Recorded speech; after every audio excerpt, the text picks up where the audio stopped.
They didn't reject you because you were wrong. They backed away because you already won. Your silence disrupted their performance. Your presence broke the illusion. They felt it, even before you understood what was happening. You thought you were too much, too intense, too honest, too sensitive. But heaven says, you were the standard, the very thing they pretended to be. You embodied without trying. Was it their fear or your fire? Was it sabotage or sacred separation? Was it jealousy or divine justice unfolding before their eyes? Because when the chosen walk into the room, masks start to fall. And when you showed up, their kingdoms started to shake. Stay with me, because by the end of this message, you will understand why your intensity was never a curse. It was confirmation. Why the losses you took were never signs of defeat. They were heaven's covert promotion. This is Chosen One's prophecy, where the hidden are revealed, and the marked are called into position. Remember what was spoken in Isaiah 62:2. You shall be called by a new name, that the mouth of the Lord shall give. That name, they tried to erase it with lies, but the fire only etched it deeper. So stay, because what you're about to hear might explain why your presence threatened rooms, why you were isolated without cause, and why now they fear that you've already stepped into victory. You didn't earn this presence, you inherited it. Before you spoke, they felt it. Before you arrived, the room knew, because the mark on your spirit isn't from man, it's from heaven. God didn't just call you, He branded you. And when the spirit realm sees you coming, it remembers what you carry. This intensity you've wrestled with, it's not a flaw, it's a signal. Your eyes see through masks. Your silence feels like thunder. Your existence alone exposes the false and the shallow. That's why people react. Not to what you say, but to who you are. Like David walking into Saul's court, anointed but not yet crowned. The oil was on you before the throne was. You weren't too much. You were too real for a world trained to love the counterfeit. Let that settle. Let it burn through every lie that ever told you to shrink. They didn't back away because you failed. They backed away because the light in you succeeded in convicting their shadows. But this was only the beginning of your consecration. The real testing came in silence. The isolation of influence. When your presence becomes a mirror. They called it rejection, but heaven called it refinement. You walked alone, not because you were forgotten, but because you were hidden. The wilderness wasn't punishment, it was protection. Because what's sacred must be shielded before it's revealed. Like Joseph in the pit, like Moses in Midian, like Jesus in the desert. The chosen are often exiled before they are exalted. When people pulled away, you assumed it was something you did, but it was something they saw, a reflection they couldn't bear. Your presence became a mirror, and mirrors don't lie. The silence wasn't absence, it was divine surveillance.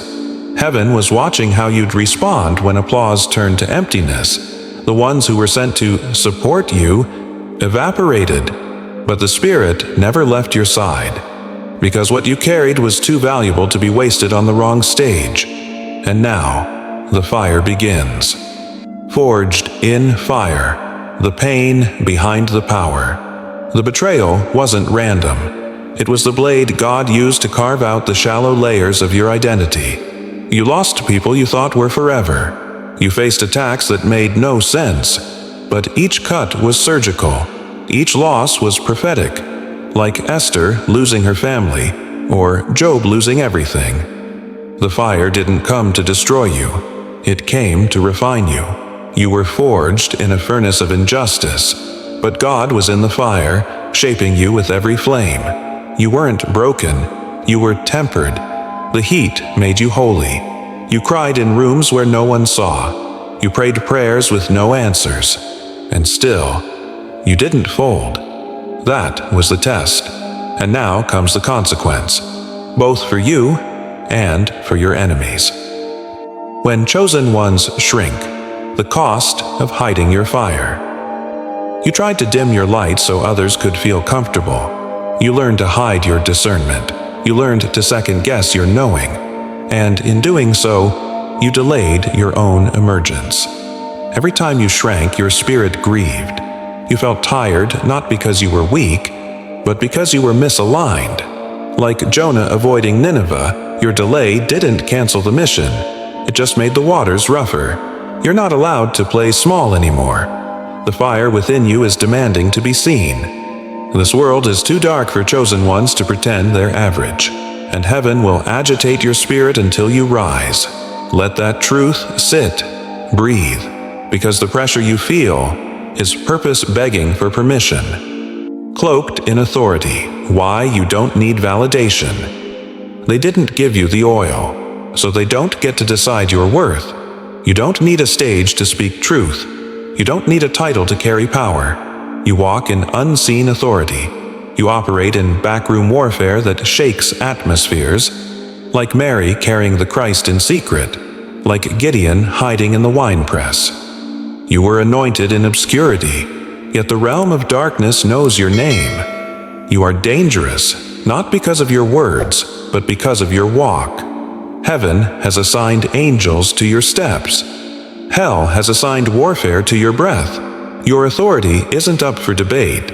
It's already written. If this resonates, comment "Prophetic" as a prophetic sign you're still listening and receiving. This is not a message.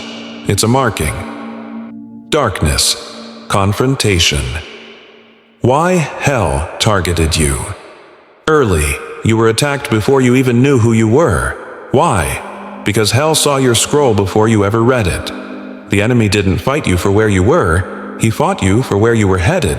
Generational curses tried to suffocate you in the womb. Cycles of depression tried to mute your voice. Spiritual warfare surrounded your childhood like smoke, because if you ever woke up, if you ever realized who you were, darkness knew it would have to release everything it stole. You were hunted early because you were destined to hunt giants. The same spirit that tormented Saul couldn't stand David's presence. And so it is with you. Demonic opposition is proof of your holy assignment. You don't need to fear the battle. The battle fears you. But now, the tables are turning. Heaven's deployment, this is why you were sent. You were not placed here to survive. You were sent to disrupt. Every space you enter begins to shift. People act strange. Systems shake. This is not coincidence. It's commissioning. Like Jesus walking into the temple, flipping tables, your very presence confronts what has been tolerated too long. You are a walking plumb line, a divine recalibration. You weren't sent to be accepted. You were sent to be a signal. Heaven didn't give you peace to fit in. He gave you fire to break open the old and usher in the new. And now, your tribe is rising. Remnant rising. You're not the only one. You're not the only one who's felt like this.